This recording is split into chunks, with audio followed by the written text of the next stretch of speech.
Hey, this is the franchise Shane Douglas, ECW's original World Heavyweight Champion. Right now, you're watching the #1 wrestling podcast on all of Long Island, Monty and the Pharaoh. Monty and the Pharaoh. The Monty and the Pharaoh. The Monty and Pharaoh Show. And you're watching the Monty and Pharaoh Show. Monty and the Pharaoh. With Monty and the Pharaoh. Monty and the Pharaoh. It's Monty and the Pharaoh. Monty and the Pharaoh. Monty and the Pharaoh. Monty and the Pharaoh. Monty and the Pharaoh. Monty and Pharaoh. It's Monty and the Pharaoh. And Monty and the Pharaoh. Oh, is it Monty and the Pharaoh? Monty and Pharaoh. The Monty and the Pharaoh Show. The Monty and the Pharaoh. To the Monty and the Pharaoh Show. And it's Monty and the Pharaoh, baby. Watching Monty and the Pharaoh. With Monty and the Pharaoh. Monty and the Pharaoh. Oh, what a rush. We've got the future Hall of Famer, that rocker, Marty Jannetty, MJ in the house, and I'm sitting here with two more future Hall of Famers, Monty and the Pharaoh. We're doing that stuff and we gonna rock it.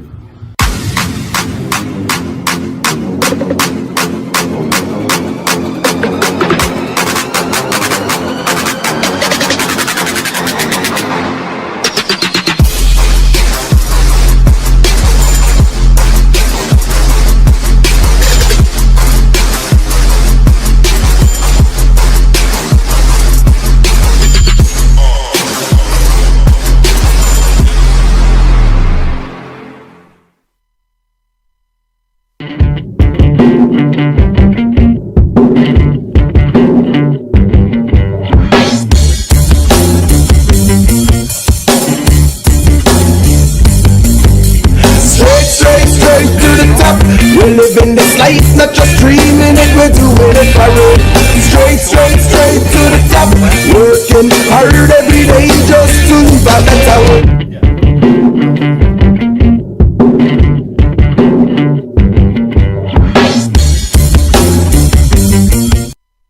All right, welcome back to a special Saturday edition of Long Island's #1 pro wrestling broadcast. Monty and the Pharaoh, seen only here live out of Rockstar Studios, Village Connection Radio, out of Huntington, New York. At the board is the owner and super producer, Mr. Jim Savali. Jim, good morning, sir. What up, man? I think that this show put Huntington on the map, bro. Did you guys know anything about Huntington? Not till I got here for this, right there. for See, this we show. proved it. There you go. That's that. And to the right is the star of the show, Mr. Jimmy Pharaoh. Jimmy, how are you, friend? It's morning. I was concerned you might not get up this morning. You should be. Once again, I want to thank our show sponsors, Seats Link, there you go, Off the Rails Coffee Roasters. See, I don't have my shit together either. No, that's okay. And I want to thank the band Aqua Cherry, which is the official Monty and the Pharaoh theme song. But more importantly, we've got two special guests in the house. None other than two pro wrestling superstars, Mr. Shane Douglas. What's up, brother? How you guys doing, man? Good. And Mr. Just Incredible. How are you guys? Hey, Good. man. Good morning. Thank you for coming in this morning. I really appreciate it. Absolutely. Appreciate you All having right, us. so here's how the show is going to go. Mr. Jimmy Pharaoh will just go over some of your career highlights, and then let's just have a good conversation about anything you want, and we know what we're going to open up with anyway. So, Alrighty then. Good morning, folks. The Pharaoh is going to attempt to form sentences. Ladies and gentlemen, part of our first of two very special guests this morning, Peter Joseph P.J. Polacco, born October 16th, the day before the Pharaoh, and Eric Sims' birthday. Very interesting. 1973.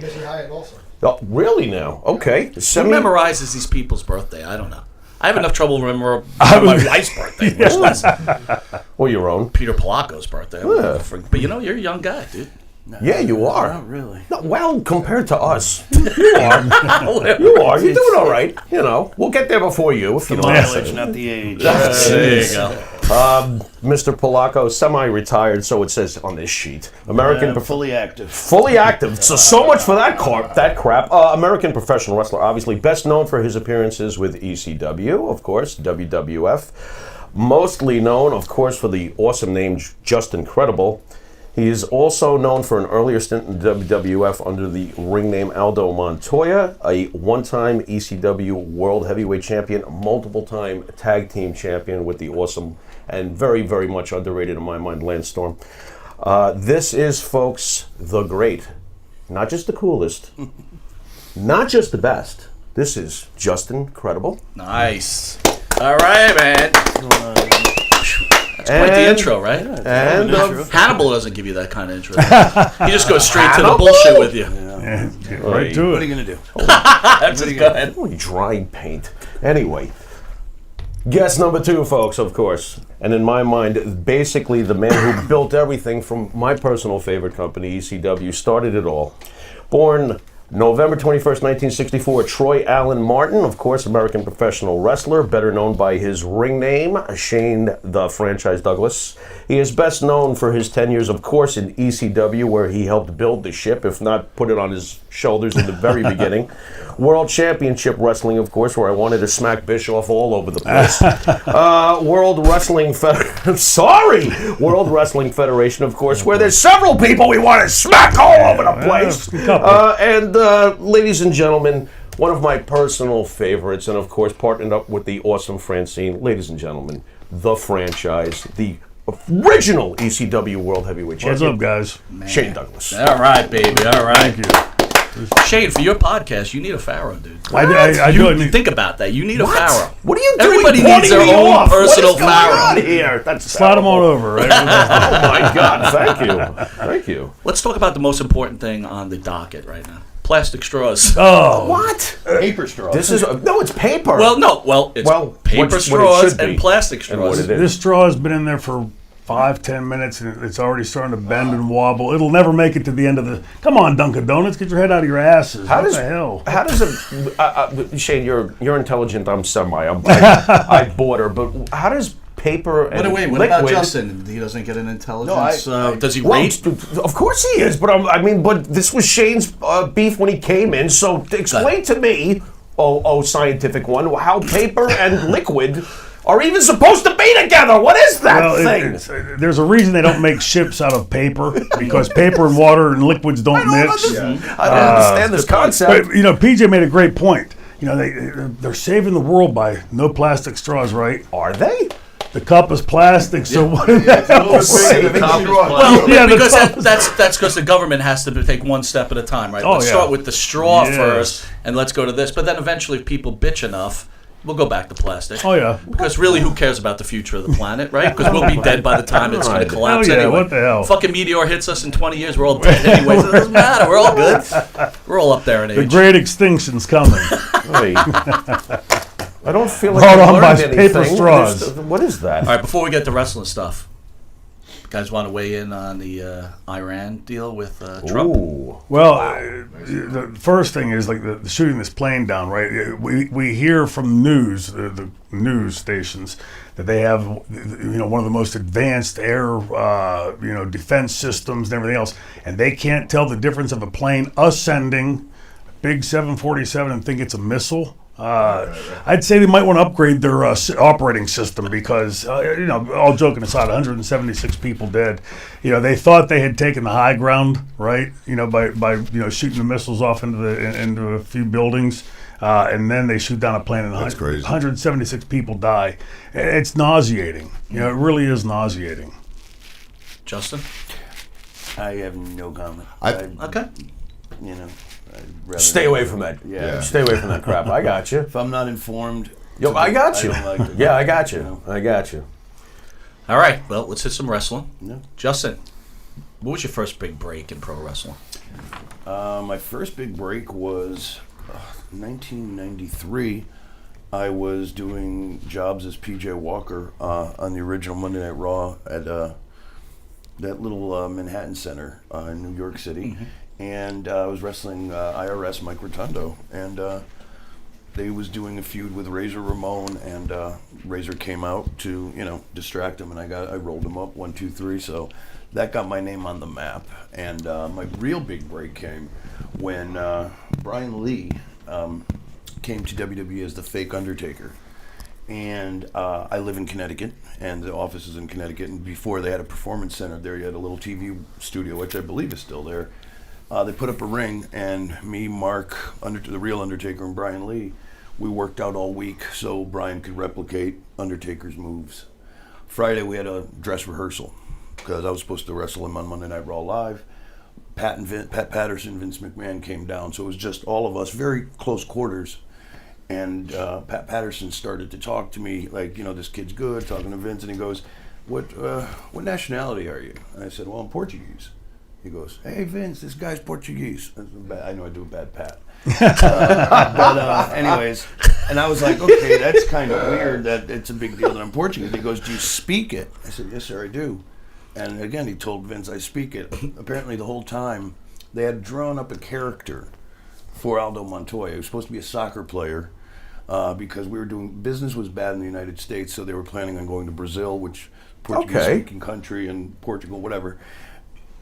So that was the entire. I just was at the right place at the right time. Right. I mean, I was fairly talented, but very inexperienced at that point. I've only had maybe 40 or 50 matches under my belt. So I was just, right place, right time. What was it like early on working out with guys the size of an Undertaker? That had to be interesting. It was very, very intimidating. I don't think people. It's not like that today. I noticed, but back then, I remember one of my first matches. I wrestled my first match in WWE or WWF at the time. I wrestled Lex Luger. Okay. And the rings were so big and the lights. It was so intimidating. I'd never been on television before, and I don't think people understand how big those guys were and how intimidating it was. And back then, like I got in the ring to just see if I can run just to get my foot, my head wrapped around it because I wanted to do a good job. And people are like looking at like nobody was in the ring. Now everybody's in the ring working out all their stuff and doing all this stuff. And I was like, people were like looking at you like, what is this kid doing in the ring? I was just trying to run the ropes, see if, get my steps. And it was, So that was really it, man. It was I was 19, 20 years old. I was definitely not prepared, both as a young man and a performer. But I quickly learned, and it was I'll tell you what, it was a great experience. I got to travel the world, work with a lot of amazing people, and and it helped. What I think helped me was at least I knew, even though the Aldo character wasn't anything to talk about, you got the experience to be on live television, to work television. And I think when I went to ECW, I think Paul recognized, because ECW had their first pay-per-view, I believe, Barely Legal, going into their second one. I was part of the second one, and all of them from then on. But I think he was looking for somebody that was young and had been familiar with television a little bit. And I just think it helped me, and I learned really everything else from ECW, how to be a better performer and character. And it was like night and day. I never did promos between the really, until I got to ECW. So I wasn't very good at those either when I first got there. And but it was definitely interesting. Cool. Shane, clearly Justin broke in, and you obviously broke in during a time where the value in becoming a wrestler was much higher at the level than it is today. How do you feel about the fact that it doesn't seem like today there's no licensing required? Anybody can just get in the ring. It wasn't like you guys. I mean, it was a completely different situation. How do you feel about today's state of how it is so easy for anybody to get in the ring today and call themselves a wrestler? Sure. Your thoughts? Well, I mean, I look back and I think, the way I came into the business, you say about break. My first break came in 1978 meeting Dominic DeNucci. And, Dominic was one of the big stars from that previous generation, World Tag Team Champion multiple times, just a great guy and a fantastic trainer. And, but there, like, for instance, when we first started at Dominic's school, we were 6 months only on the mats. The ring is sitting right there. When you're a kid, that's all you want to do is get in that ring and hit the ropes, right? We were on the mats for 6 months, forbidden of getting in the ring. And if you got in that ring, forbidden, you all forbidden. Interesting. And you probably get your ass stretched. Dominic was pretty well versed amateur wrestler. What would be stretched, by the way? Just give me a few details. Dominic used to do this thing. You hear these stories of like people that would get hurt, like breaking bones and stuff, to see he'd come back. Dominic never went to that degree, but he would wrestle around with you and really push you. I had some amateur background, and he'd really push you, but then when he was ready, he would just take you down and elbow in your cheek, and just, leaning into you, let you know he's the boss. No reason to try to fight back. In his prime was a large man. Big boy. Underratedly large. Big guy. Real big guy. About 6'3", 6'2", 6'3", at the time, about 265, I'd say. Do you think anything should be changed today as far as like proper licensing, perhaps, Well, I think so. The point I was going to make is that, like, when I got my break in the business and went to UWF, nobody ever came to me and said this, but I'm certain it happened, that Bill Watts probably on a week-to-week or at least every couple of weeks was going to Pez Watley, who I started working with first, and then went to Dick Slater, then Dick Murdoch. And I'm sure along the way somewhere, hey, how's the kid doing? How's the kid doing? And if they would come back and say the kid's got an attitude, the kid's stiff, the kid doesn't have it, you'd have seen Shane Douglas disappear, and then some other kid would have gotten that spot. Dominic taught me, the best advice I'd ever gotten in the wrestling business, and me, Mick, and all of us, Cody Michaels and Brian Hildebrand, told us keep our mouth shut and eyes and ears open. And I never opened my mouth. When I went to WWF the first time to do jobs with Randy Savage, was the first person I worked with, and he said to me, "So what can you do, kid?" And I thought. I like real sheepishly said, "Well, I can drop kick and I can," and he said, "No, what's your best stuff?" I was like intimidated to even talk because we were taught not to do that.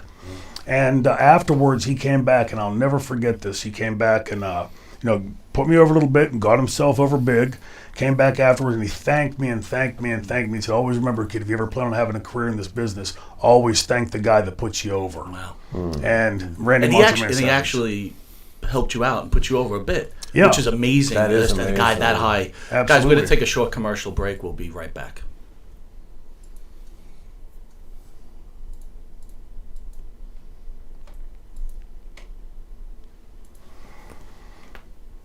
All right, we're back. That was simple, right? World of professional wrestling. How do you guys keep a relationship? How do you keep a marriage strong? How do you become a good father? You don't. Well, honestly, yeah. It decimates marriages, right? For people that stay married is a pretty amazing thing. Yeah. The toughest part of our business, and guys, first of all, so everybody understands, I say at my podcast all the time, when I say the boys, I mean the men and the women in the dressing room. Everybody's the boys. It's you're on the road. The boys never complain about being on the road. We chose that life, but you missed your kids' first words, first steps, first days of school. All the big birthdays and all that kind of stuff. You pretty much are married to the business, and the strongest women can bear that out and maintain the marriage. But I've never done a study on the figures, but I'd say it's probably north of 90% that marriages fail. Special type of woman to wait for. Absolutely. I've been married 23 years. There you go. God bless. Married in, Well done, sir. So when's the book coming out to give the rest of us tips? I actually have a book coming out. There it is. There it is. Chapter 3. No, I got married. Yeah, seriously. Okay. I got married June 4th, 1997. I'm still married to the same young lady. 3 beautiful kids. Congratulations. My oldest son is Rowan University sophomore. Teak. Very cool.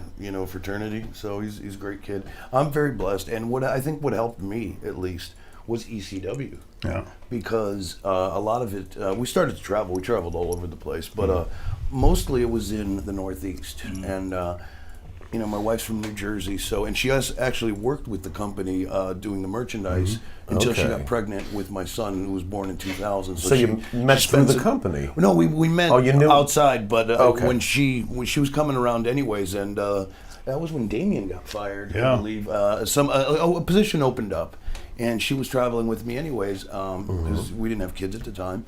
So it just worked out. We traveled until 2000. Were you worried about the boys though? Right? No. We all hear about what happens in the locker room, right? If it was WWE, I might have been worried. But ECW was, it sounds weird, but it was a very family. We were a family. It's true. We wouldn't do that stuff, What should kids take when they see videos of Dad? They don't, they've been around it so long, they really don't. I'm just curious. Yeah, they don't like. Check out Dad. They don't. No, they don't. No. Really? They really don't. Okay. They stay as far away from it as possible. Yeah, okay. As professional wrestlers, right? You guys have to have egos. So I was just thinking about regular life, right? If you're lucky enough, you don't get fired from a job or whatever else. Sure. How does it affect your ego when you get let go from a company? For me, it's sort of like it was a revolving door. I came into the business when there were still the territories. And so, if Company A fired you or let you go or wrapped you up, you went to Company B, C, D, E, F, G. As that changed, for most of my career in the ring, you still had WWF, WCW, and ECW, so there still were alternatives. But it wasn't a hit to your ego. Like, weren't you like, you got families, you got kids, and you're like, oh man, I got. You usually see the writing on the wall, anyways, and there's usually a lot of things that come with it. It's pro wrestling is one of the strangest things because sometimes talent doesn't always. You know what I mean? It doesn't always. Cream doesn't always rise to the top. Well, but it's not necessarily always the case. It usually does, but not necessarily always. And I mean, we've both been in that situation where we've, been in a place that didn't do much with us. But nonetheless, it doesn't hurt my ego. What hurt what hurt a lot of the guys was in 2001 when ECW and ironically WCW went out of business. And that's you got 3 places to work. Now you got 1. Yeah. And that really that was a scary time in the business. Sure. Yeah. Shane, I wanted to ask you, and this is not easy for me. Mike, of course. I purposely gave him this question. He gives me This is these the best part. questions! As we know, there's some history with you and Scott Hall, obviously. Scott Hall was in here once with us, and he did give us a kick-ass interview, but quite honestly, personally, afterwards, I wasn't too thrilled. I was like, what's this guy's problem? Anyway, he had some not-so-great words about you in response to your story about what went down with that Intercontinental thing. To sum it up, basically, he was like, for a guy who has a lot to say, he wasn't a great talker, and he was small, he's this, that, and the other thing. Do you have any rebuttal? First of all, I don't get the small thing. I understand. No, I don't get any. He's a great talker, too. What are we talking about? I understand. One of the best in the business. I'm very... I understand Hall's a tall guy. Yeah. But at no time, I was a little taken aback. Like, this is not a small guy. This is a big guy. This is like a guy you don't want to fuck with or fight with, right? Yeah. So... Yeah, so... The problem was I sensed a huge amount of disrespect, and coming from a fan who knows what he's looking at for almost 45 years now, how dare you, first of all, but any rebuttal to Mr. Hall? My rebuttal to it is my career speaks for itself. I came into the business when, my dad, my uncle, my brother wasn't a booker. I had no family in the business. I was taught to go out there and do it in the ring. Right. I worked my ass off to learn my craft, because you had to. Right. I said earlier, if I hadn't, I'd have been out the back door and some other kid would have been in that spot. But I've always loved professional wrestling. Since I was 6, 7 years old and first started watching studio wrestling in Pittsburgh with Bruno and Bill Cardill and Dominic and Haystacks and Jumpin' Johnny DeFazio and the Valiant Brothers and all the great... The Wolfman? The Wolfman, all those guys, right? The Wolfman. Yes. I love the Wolfman. The big X on the screen. But I wanted to be able to do what those guys did. And then later, as I was coming up in the business, you see it taken to a whole new level, like, no pun intended, but the business on steroids, right? You see Randy Macho Man Savage, this colorful, larger-than-life, incredible talent. And you think in the back of your head someplace, I'd like to try to be like that, but you never were pretentious enough to believe that you could be. And then, something just clicks. Steve Austin and I, when I was doing his podcast, we hadn't spoken in years, and he asked me, before we went on the air, how long did it take before he felt comfortable in the ring? And I thought about it, and I said, about 7 years. He said, it was 7 years for me, too. Now, put that in context. We were 7 years, 350 plus days a year, wrestling minimum 20, 25, 35, 45, sometimes 55 minutes a night, double shots on Saturdays and Sundays. So in a month's time, we were getting what these kids today are getting in a year or two. And we were in the ring with guys that were legitimate icons and future Hall of Famers and all of that. Just shut up and listen, kid, and learn. I just wanted to learn my craft. And so my rebuttal to Scott would be, by the way, we've buried the hatchet about as much as we're probably going to bury the hatchet. I'll never back down from telling the truth of the story because the fans, I think, deserve to know it. If there's, I've heard Sean say, well, he wasn't very good. Well, Sean says that, and look, I've said it a million times. Sean is, if not he's one of the great all-time in-ring workers. Measuring stick for sure. Absolutely. But if I can go and have a great match with Sandman in ECW, with Mikey Whipwreck in ECW, PJ in ECW. All different approaches. And what he says it is because he's got this big thing that him and Flair, he's better than Flair. And all that kind of. One thing about Flair, and people know my differences with Flair, Flair could make a broomstick look great, right? Good. And so if you can't take that guy in ECW, that has that gift of gab and can work in the ring with all these different styles, and you can't have a good match with that guy, then there's clearly a problem on one side of the equation. We were wrestling, Bill Watts was there, and we wrestled in Valparaiso, Indiana, Valparaiso University, in a dark match. And the place was packed, 17,000 people. And I knew what Watts was doing because I'd worked for him. He's in the back, glued to that monitor and watching what kind of chemistry these two have. And we go to lock up, and Sean takes a flat back bump, and he's laying in the ring laughing. Well, I knew Bill Watts right then had steam coming out of his ears. And I said, unless you want to get your ass stretched, you best get back to your feet. And he jumped up, covered about, take it easy, Dean, just ribbon, Dean, that kind of shit. Well, I don't rib in the ring, because those people, those 17,000 people paid their money. They didn't come to see a comedy show. They came to see two guys wrestle, two guys they've got a lot of respect for. And I knew Watts was having a stroke right now. So I came back to the curtain, livid. And it was the only time I'd ever spoken back to Bill. Bill, I apologize. I came walking back and looked at me and went, Bill was usually rah, rah, rah, rah. And he just was speechless. He opened his arms like, what the fuck? And I said, I looked at him, I said, don't want to hear it. Talk to your golden boy. And, and that just started this long litany of things. And the reason I think it hurt me personally at the time was in 1990, everybody in the WWF called me, Sean, Marty, and Dustin the Four Amigos. Where you saw one of us, you saw four of us. When we would go to Pittsburgh, I'd give the key to my brother's house, who was a set designer in Hollywood, and make yourselves at home, And Scott Hall, conversely, when Johnny Ace and I were together, we would always allow him to jump in the car. It was very rare, if I can't even recall a time that he ever paid for gas. When it came time to eat dinner, I'll just stay here. Well, of course, come on, you're going to eat dinner, right? And, stuff like that. So now you do that kind of stuff for me. I don't care if it's 50 years ago. If I'm in a position today, brother, I got your back, and it was just completely different up there. Yeah. And, I was well versed enough in the business. The first time I worked with Scott, Bill was still there. Bill was there at the time. And we were in Lansing, Michigan. And I had been doing vignettes for about a month and a half, maybe 2 months. And we walked into the room. It was me, Bob Backlund, X-Pac, and Scott. And Bill was in there, and we walked in, and it was a long first aid room. And there was a gurney that Scott was sitting on, he's doing this. He's having a good old time. And Bill comes in and goes, okay, tonight, guys, it's Scott, it's you versus Shane, and Pac, you're going to be at ringside with you're going to be out there doubling for Scott, and Bob's going to be out there with you, Shane. And he stops, he looks at the clipboard, and he goes, Shane, what do you use for a finish? And as soon as he said that, Scott Hall went from this to boo-boo face. And I thought, dude, this is wrestling, When I lose, I don't really lose. And when I win, I don't really win. We're out there giving the fans a show. And that night in the ring, I'd certainly been well-versed enough in the business and taught by and trained by enough qualified people in the business. I knew when I was getting the lead ass. I knew when I was getting the stutter step to throw the timing off. And we were outside on the floor, and I went to pick him up to body slam him, and it was Scott was a big guy, but he's not like an Andre big guy or an Undertaker big guy.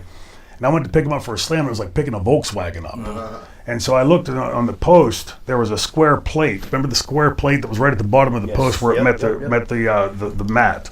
So I took him and I slammed him into that, and I let him go to slide down to scrape up his back. And I thought, we can do this the easy way, we can do it the hard way. And it just was like this constant push-pull. And, I didn't agree with it then. I don't agree with it now. Does he have big man complex? Is he like the epitome of that? Because it seems like if you're smaller than him, he's like... He's got a jerk complex. Oh, there you go. I was... what do you mean, an asshole complex? Well, listen, I was... Because that's what I call it. No, I'm actually quite embarrassed about this, because I was trying to hang with the cool kids for a long time, and I hung out with them, and I traveled with Scott. I was friends with Scott for a long time. I actually brought Scott to work with me in ECW in 2000 in Poughkeepsie. And he's just, man, he's just not a good person. He's got a lot of issues. And recently, I in the past year, I've had some more negative. We're not friends anymore.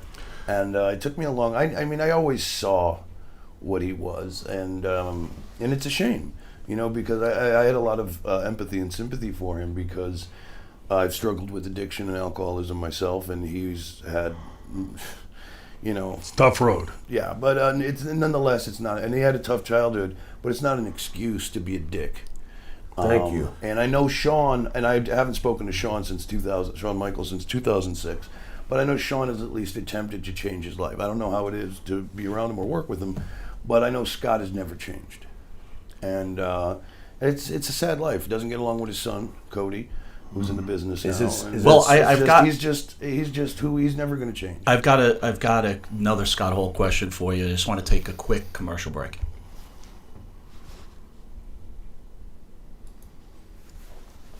Excuse me.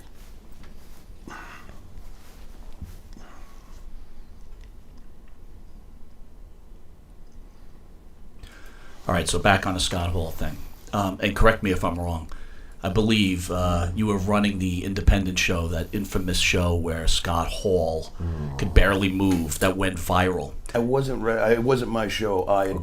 We'd gotten booked on it. We were booked to work together. You were there, though. So yes, I was there. where was your stance on that promoter putting him out there like that?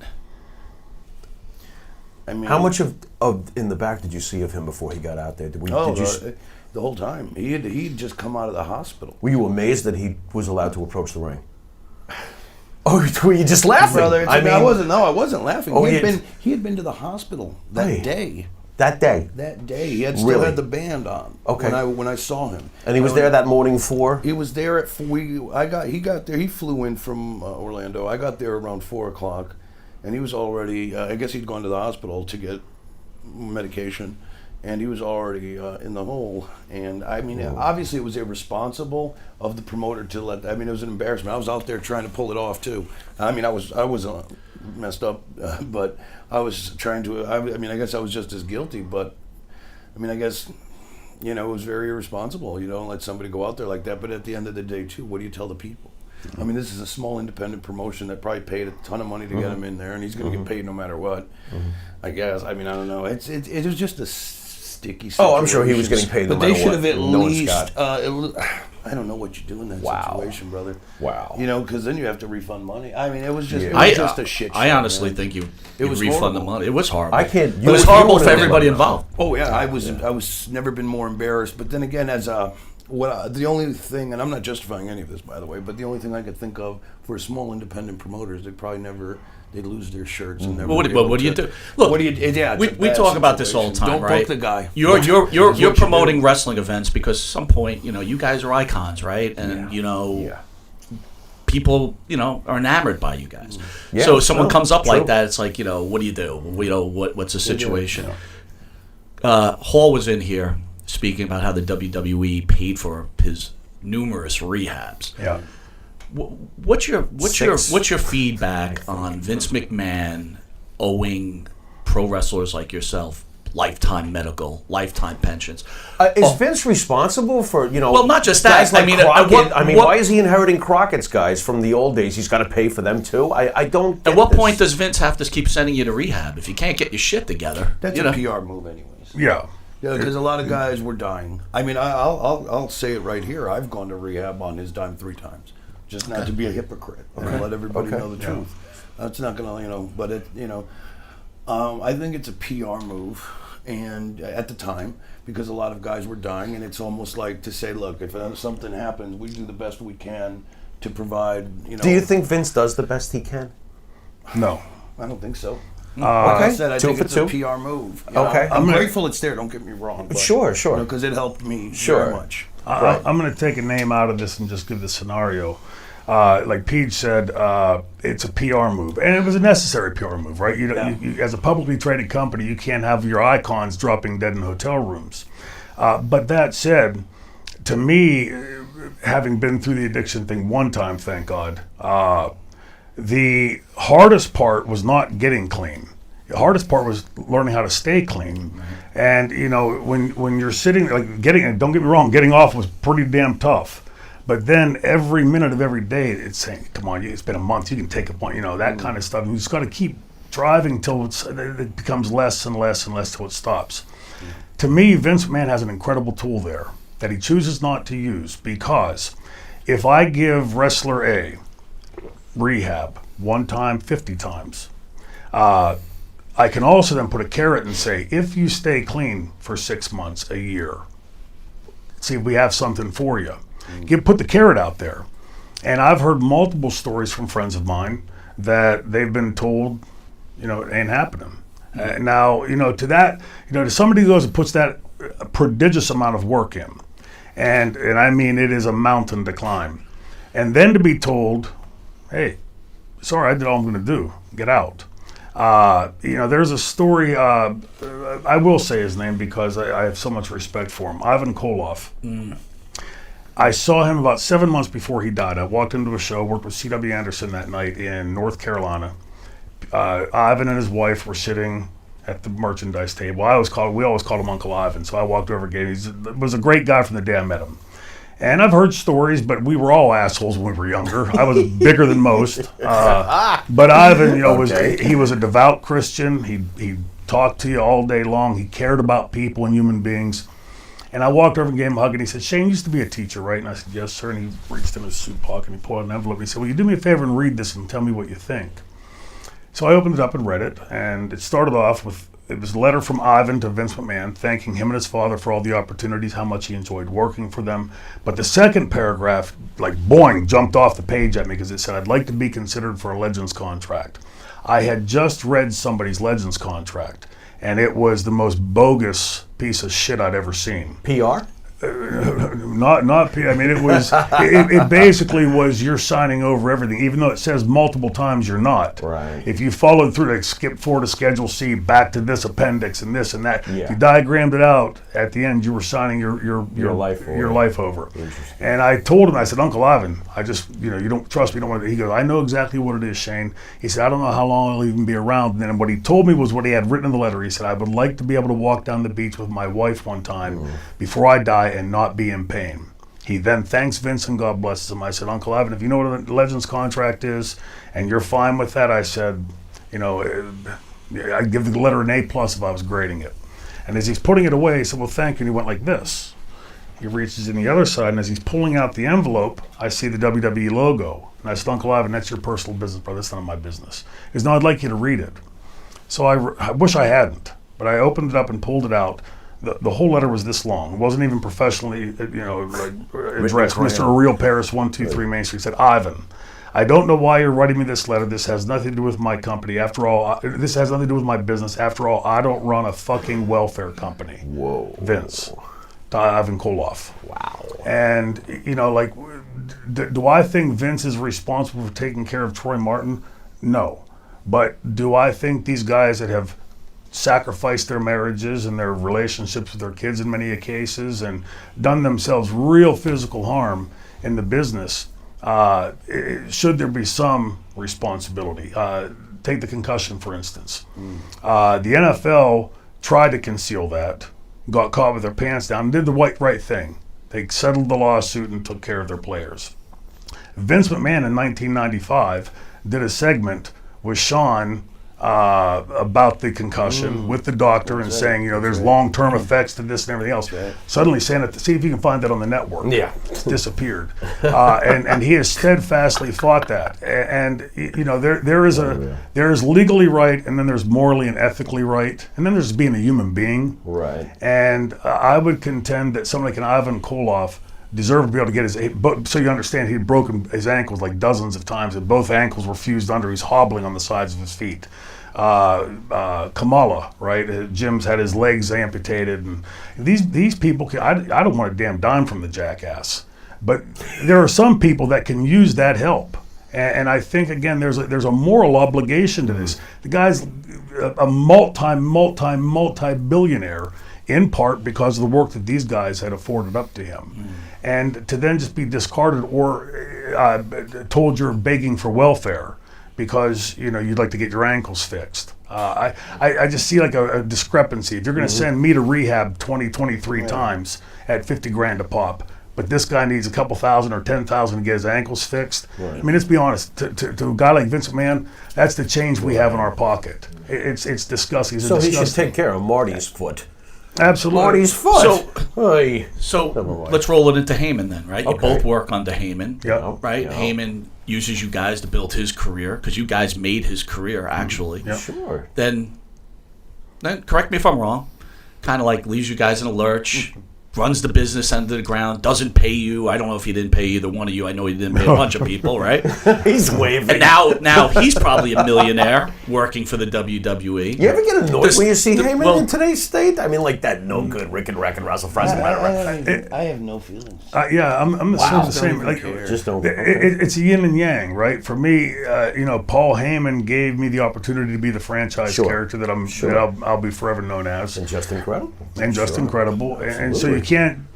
And most importantly, from a creative standpoint, never micromanaged. Never came into, at least to me, and said, "Okay, Shane, go out and do this and this and this and then this at the end, and make sure you say this and that." He would give me a general overview. Go out and mention Taz. Get heat on Funk, whatever. And allowed us to be creative. That was the fun part of the business. And I'm hearing today the kids are told, by the agents, do this and this and this and here, read this teleprompter and that. What fun would that be? I'm just regurgitating somebody else's garbage. Did either of you ever grow uneasy, just for real, with the amazing amount of heat you were both able to draw? Like, whoa, maybe I do my job too good. Dude, you were hated. You were hated. I loved you, but everybody else. It's the truth, though. I mean, how was this behind the scenes? Do you look in the mirror and go, man, maybe I'm doing my job too good because you used to get, you of course, but... I mean, they want to reach through this set. It's just incredible. It was fun. You were great at it, but it just allowed me to be the person I am not in real life. Right. Yeah. Okay. I'm a kind and gentle. You know me. I barely say boo to anybody. I have my flaws like all of us do, but nonetheless, I just allows me to play. In the sandbox, and I just went out there and just went big, and and I also just tried to do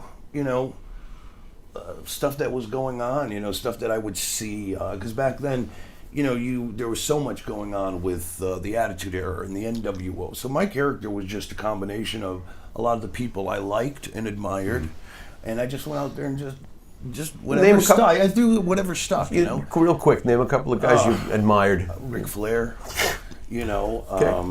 Ricky Steamboat. There he is. Shawn Michaels. There he is. And at the time, as Razor Ramon as a performer. Sure.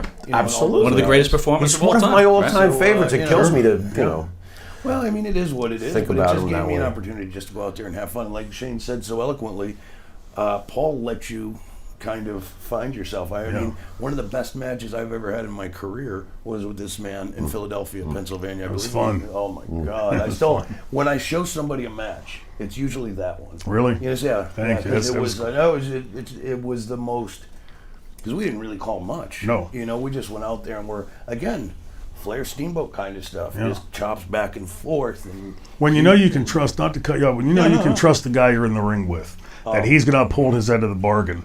That allows you complete liberty because now you can go out and be the franchise. Because I know PJ's got his side covered, and then you can open up. Yeah, and then you just hit like every great match I've ever had. You just hit like sort of a groove. Yeah. And it's almost like autopilot. Like you get done with the match, and you're like not even sure what you just did, but it just flows. And you're not going to get hurt. Right. You're in there with a certain, God forbid. Yeah. But you're not going to get potatoed by somebody who's purposely trying to. Yeah, it's got to be difficult to perform freely if you're afraid someone's going to dump you on your head. Sure. How could you possibly be loose? It's absolutely. an amazing experience when you work with a guy like that. How did it feel when you got your world title and had the chance to carry the mantle for, Before he answers that, we got to take a quick commercial break. We'll be right back.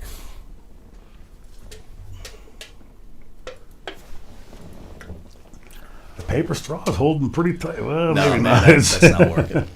I'm going to start sucking. It's going to start spraying out the other side. All right, we're back. Go ahead, Pharaoh. Sorry to cut you off. Just a buddy. reminder, Justin, when you finally won the world title, which I thought was an awesome moment for you, how did it feel to basically continue to carry the mantle that Shane had helped build for ECW, my personal favorite company?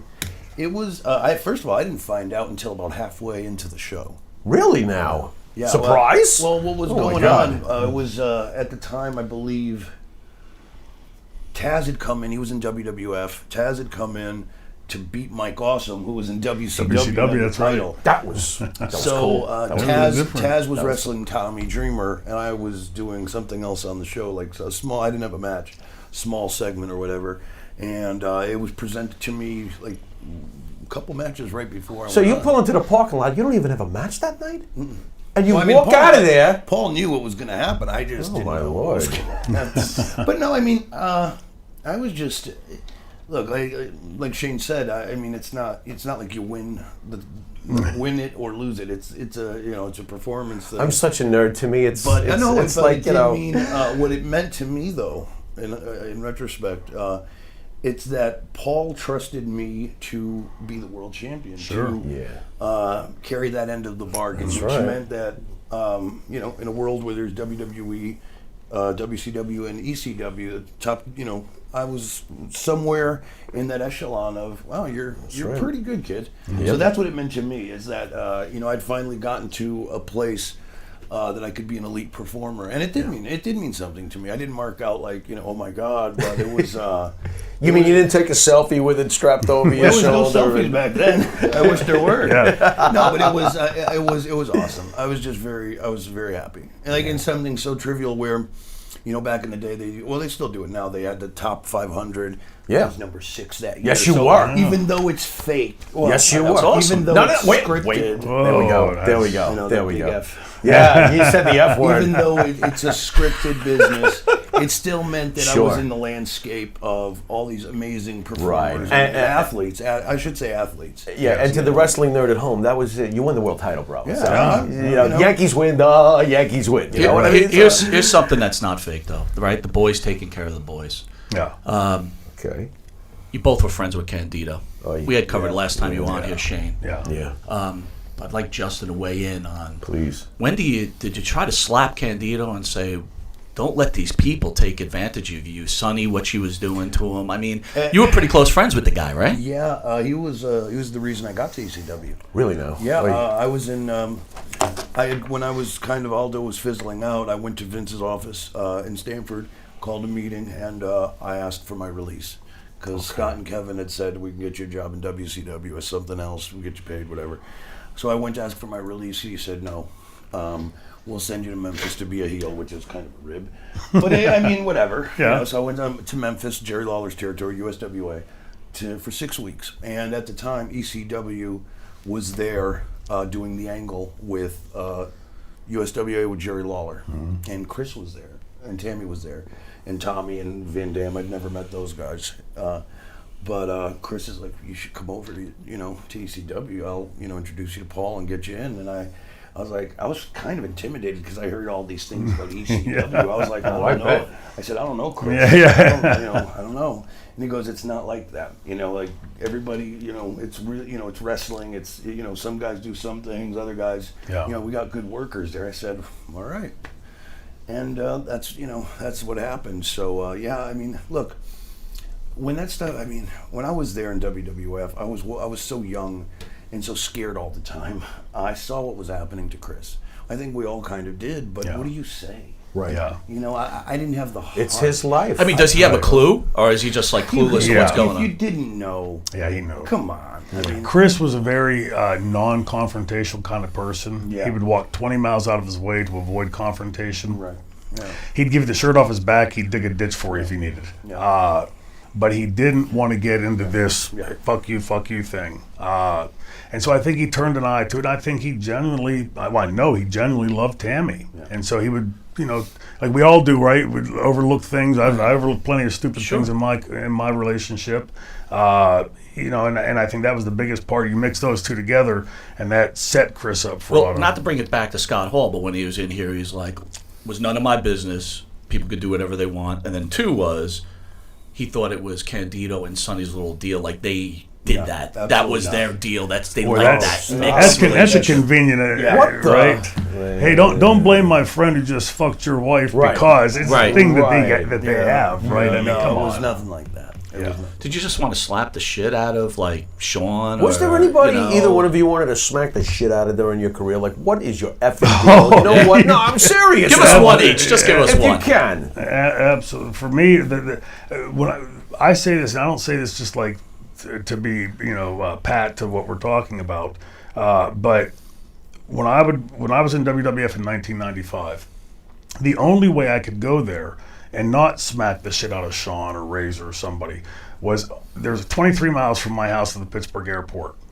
And, you know, somebody like PJ, a performer, will understand this. I would transform into the franchise en route to the airport. Understand. And would stay in that 24/7 until I would come get it. back and decompress driving home from the airport.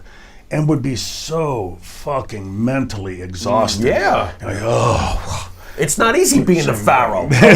Go on. And, you know, it really wiped you out. But that was the only way you could do it, was to put on that game face and sort of put yourself in that world of fake WWE, Def or E, whatever. Then, you know, and, you know, just turn cheek to it. And I had asked Chris one time if he wanted me to go have a talk with Sean. And he said, please don't. I think he was afraid of getting the pushback from the company. Right. You know, Sean was their golden boy. And, you know, to me, and I'm going to go out on a limb here. I'm going to take a stab at it. Those guys knew what they were doing. They knew that they were protected. And so, like, you know, without having to go into the long-winded story, the story about Pierre. And, you know, when you see something like that, these guys are being driven around in limousines flying first class. Me, Peach, Tammy, and Chris remember we had bags on our laps, behind our heads, everything else. Welcome to Wendy's. Can I take your order? Correct. And not complaining. Hey, we were on the road and having fun. Yeah. But to see them then turn their sights on this guy only because he wanted to do what the owner of the company said to do, that shows you what kind of level of human beings you're dealing with. And I remember being in the room when they were doing that and kicking that around, and I felt like I was watching a woman being raped. I wanted to go take a shower. I was like, what the? Right. What are we doing here, you know? I'm thinking of the word hazing, but it seems like it's almost worse. Oh, that's not. I don't think that's hazing. No, I think that's what I flat mean. out just being. What is that? That's being disrespectful. Look, But they've give me a all word for gotten this. older Oh and my they've God. thought about what they've done. And Sean has found Jesus, and Scott Hall was in here. When and he's not a big shooting religious deer, guy. he's found Jesus. But Go on. Anyway. Some things are just unforgivable. Yeah. I mean, Jussie, you want to weigh in on this, or?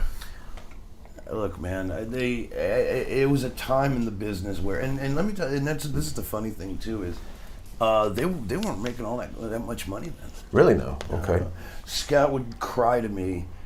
Or were they blowing whatever they were making? No, I mean, you know, maybe a little bit, but Scott was Maybe a crying that little. he would be scared that he couldn't pay the electric on his house. Really? No. He wasn't making a lot of money. I mean, those were lean times, but it's all a bunch of, I don't know, man. It was a lot of drugs involved. Let me tell you that. Everybody was effed up. You know, a lot of drugs. But it's incestuous, isn't it? You're a family. It's like, you know, that's your sister in some terms. There was no family over there. No. See, It was that all was- for one and one for all. I mean, not One It was- private little everybody party and was- everybody else was. Well, move it to ECW then. You want to take That it from was- the WWE. We had Too Cold Scorpio in here. He said while Good guy. Candido was wrestling, Brian Lee Yeah. was pounding Sonny in the back while they were watching a match. Yep. That Yeah. happened too. That happened with when Candido and Tom Pritchard would wrestle opening match. Hunter, when he first got in, would sit back and watch the matches. When the match was over, go and knock on the ladies' locker room, because back then it was only Tammy. Yeah. It wasn't like there was a ton of girls. Right. To let them know that, the match is over, they're coming back. It's just Pull your pants up. The Well, match is spe- over. Speaking of What is speaking, going on? Yeah. speaking of Hunter, though, Hunter God. seems like he was a pretty decent guy, right? No, he's No? a piece of shit. Oh, very interesting. yeah. Tell me more. Tell me more. Explain. Well, when I first got there, I started traveling with him, and I was there when Joni China first came to the company. She was just a local. She didn't look like she did at the end, and she was just a humble kid from New Hampshire. And Hunter just, man, in 1 year, he went from a normal guy to just a lackey for those guys. Biggest opportunist you've ever come across? Yeah. And look, Smart guy. You well, can't say stupid. He's a billionaire You know now. what? I wouldn't want to be him. If Wow. he gave me, I if got I could you. switch I with understand. him, I have a lot of difficulties in a lot of areas, but I would not want to be him. Sorry. Understand. Yeah, but there's a thing in our business that I would hear these stories from Dominic and Bruno and all those guys about the camaraderie and everybody had each other's back and that, and I had never seen that anywhere in my career.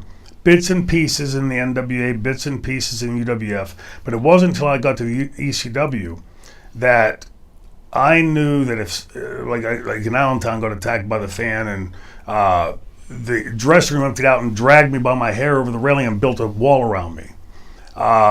half those guys probably couldn't stand my guts at the time.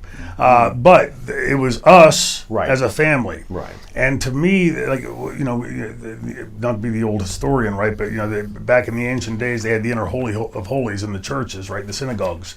And that was the place that only certain people, only the high priests were allowed to go into. The dressing rooms are inner holy of holies. I can go in there and be Troy Martin, cut up with PJ. We can go out and tear the house down that night, whatever. But it's us versus them. Versus them in the sense of the audience. It's us to convince them that we're beating the shit out of each other. It's not, hey, audience, come on in the dressing room and meet Troy Martin and Peter Polacco. You know, and that was something that I'd never seen. And then when I went to WWF in '95 and saw the exact counter to that, and all these things we're talking about, you know, not to sound corny, but at the end of the night, I got to put my head on a pillow and go to sleep. And I'm one of those people who's been cursed with a conscience. And you know, sucks, doesn't it? Yeah, it's terrible. It does. And so I found out that life is a whole lot easier if I just don't screw. Exactly. Just go, get up in the morning, and no bullshit in between, and I sleep like a baby. I want to ask you guys both real quickly. Dean Ambrose, known as John Moxley now, has done something very interesting, and I'm sure some of our friends from an artistic standpoint are probably thrilled with this, but I find it interesting. He has left Vince, as you guys both know, and now he's in AEW, as you guys both know, and he's basically hardcore. Yeah. And I find it interesting. Now, those of us who have followed him remember him from CZW, Combat Zone, so we know Dean's a psycho in the ring and everything. How do you feel about him actually leaving Vince, going this route, obviously physically killing himself at this point, probably for less money than Vince was giving him, I have to assume. How does this guy make you guys feel as, I guess, hardcore artists and prototypes of the genre? What do you feel like when you see Dean Ambrose taking less money? Should he have taken a safer route? And That might have been the longest question ever asked in the history of broadcasting. I thought it was well worded. What's the problem? Oh my God! Have an attention span. I'll take this real quick, and then I'm sure Shane will want to, because I do a podcast with Vince Russo, and we specifically talk AEW. Right. I think he's getting paid probably as well. He wrestles one night a week. Okay. And not on the road all that time. That was the beauty of ECW. Was we only, we wrestled a limited schedule, not 30, we wouldn't go on tour in Germany for 30 days. Right. Oh, God. So I think to him, it's beautiful. I'm sure he's making good money. And if he's taking less money, he's working on Wednesday nights. And he's taking whatever indie bookings if he chooses. Yeah. It's not going to last. Has he heard his exposure? Because I don't think so. The WWE's ratings are, even though they complain today, it's still 2 million, 2.5 million people. It's a lot of people. AEW did almost 1 million people. So where's the? I think he wins. Interesting. And I would have done the same thing. Interesting. The only caveat I would add to that is, he's older now than he was. And speaking of somebody that's traversed that road, Terry Funk told me years, probably I was about 25, 27 years old. He always called me Shano. He said, Shano, one day that bump tank will be empty, and there's no place to refill it. Wow. And when you go in there and you start taking those crazy bumps, especially how old's Moxley, 36, 37. He's up there. That's going to put mileage on him a lot quicker than if he was 27 years old. But I'm a firm believer, because we had the liberty in ECW. If that's what John Moxley wants to do and the fans are buying it, then the artist should be allowed to have that autonomy to do that. Chris Jericho amaze you guys both at this point in his career, that he still does what he does? Because he's amazing. Yeah. It's ridiculous at this point. I was pretty much expecting this from him, because he's been around the business. He's a smart kid. Reinvents himself Yes. over and over and over. I've never seen anything like him. His track record's ridiculous, the reinventing. Listen, guys, I got about 2 minutes. I want to bring Eric Sims in Nice. From ESS Promotions. Eric, welcome. Thanks for having me back again. Good to be back up here. Yes, sir. Yes, sir. Starting the 35th year of ESS. 35 years. 35 Really years. now? Wow. 35, You're a classic. Thank you. There you go. 1985. Okay. Okay. Holy Hulk Hogan. Gotcha. Yeah. Listen. Yeah. I was around There when you go. Listen, I was back in the And by the way, they called the golden days. Eric, nice mugshot with Vince McMahon. I saw that on and thanks for Facebook. 1996. It was blurry. It was It was blurry. It was a nice picture. So where are you and the boys going to be? All right. So today, January 11th, from 1 to 3 p.m., We're at the Wrestling Universe over in Flushing, Queens, New York, and the boys have been there plenty of times, and we love going to the Wrestling Universe in Queens, New York, and so come support us over there. And then tonight, Titan Championship Wrestling, the debut show of Titan Championship Wrestling. Same promoters, -1, but a new attitude, new look, down at the Barnegat American Legion Hall.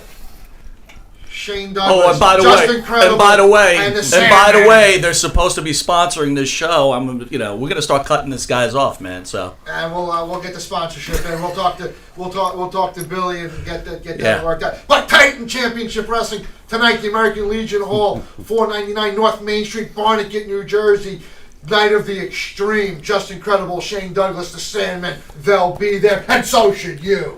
all right. Well, real quick, guys, for the fans, you got anything? Last words? No, thank you for having me, Eric. Thank you for bringing me on. Thank you for coming. Great to see Shane Douglas, and it's going to be nice to wrestle tonight in Barnegat and see the fans in Flushing, Queens. It's going to be a good time. Thank you, guys. Thank you. Thank you. Shane? Always great to see you guys, man. No bullshit. It's nice, relaxed, have fun. Cut up. You fans miss what goes on between these commercial breaks. A lot of fun times here in the studio. ESSpromotions.com for everything ESS. I want to thank you guys. It's our honor that you come on to our little show here. But you can catch Monty DeFaro every Thursday, 8:05 to 9 p.m. every Thursday here on Village Connection Radio, YouTube. You can also catch us on cable, channel 115, on Tuesdays from 8:30 to 9 p.m., the shortened version. Yeah. And for you early risers, on Saturdays from 6 a.m. to 6:30 on channel 115. You can catch us on Anchor, Google Podcast, wherever podcasts made, and on the www.sportsnetwork247.com. And I think in a couple of days we'll be on channel 20. I don't have the time slot, so we're all over the place. And if everybody knows Shane has his own podcast, you have your own podcast. So officially we'll probably have to become enemies at some point. What? Because, it's just, There goes the old Monty only the strong can survive. No, but honestly, guys, Be a guest on their show. it could be. But who wants to listen to some fat old guy that has no hair? I don't know. I wouldn't. What? Go on. But I will tell you, Shane, or Justin, the Pharaoh is for sale. Reach out to me. I certainly will rent him out for, we can rent him out on a, per diem basis. Yeah. Jim, what do you think of that? What is going on here? $20 a day. What am I, a VHS tape? What is this rental crap? You've been watching Long Island's #1 pro wrestling broadcast, only seen here live out of Rockstar Studios. Catch us in about 4 or 5 minutes where ECW superstar Sandman is on the couch. But again, truly an honor. You guys are gentlemen. Thank you, guys. I have the utmost respect for you guys. Absolutely. First time meeting you, sir. Well, I actually met you at an FTW event. I was actually hosting Roddy Piper, and you were the table next to. Do you remember that? Yeah, I do remember that. But Shane, I've met you 3 times, and I got to tell you, of all the people I've met, you are grade A. Yep. When I look at you, you are the epitome of a man, and I truly mean that. Can I agree with that? I agree with that. Until Sandman comes in, then you'll be like, Sandman, I love you too. Want to have a cigarette together, Sandman? Yeah, listen up, yeah. Anyway, you're catching Long Island's #1 pro wrestling broadcast. See you in about 5 minutes. Thank you, guys. Thank you, guys.